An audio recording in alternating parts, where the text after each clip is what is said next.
Hi everybody, this is Rob Swan in Antarctica, and this is a message directly back to James Bray and the 4th EBase team in the United States of America. James was actually here in Antarctica with us.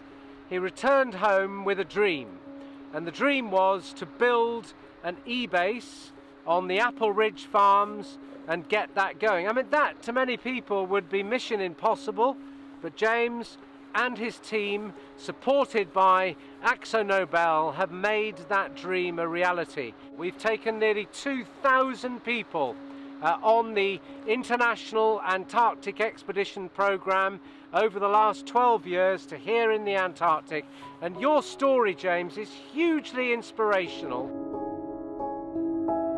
Well, I found out I was going to Antarctica in the winter of 2007. 12 of us from AkzoNobel were chosen to go on Robert Swan's Leadership on the Edge program.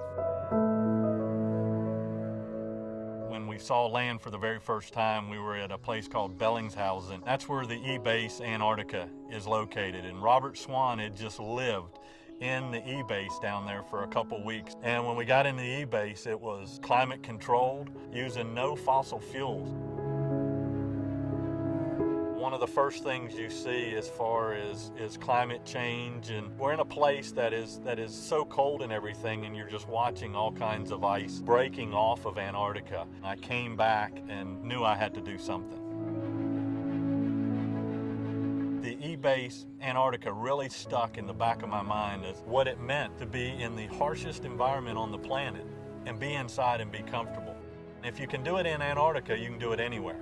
And that really was the trigger that said, you know what, we have to do this.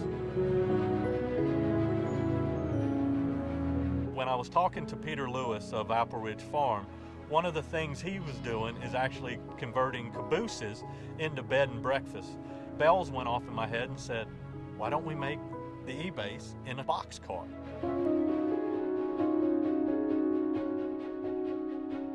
Our mission is helping kids grow, and we provide enriching educational and outdoor experiences for less fortunate children.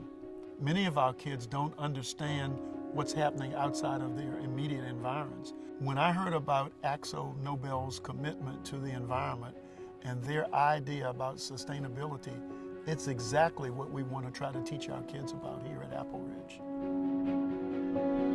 This was something I thought, well, this might take a year or 2 years, but when you're working on almost 100-year-old boxcar with a lot of rotten wood, rusty metal, and so forth, there were many challenges that we had to do. But I also knew that if this is going to be something that we're all going to be proud of and AkzoNobel is going to be a part of, that it has to be done right. The AkzoNobel team kept stepping up and kept stepping up to want to get this done.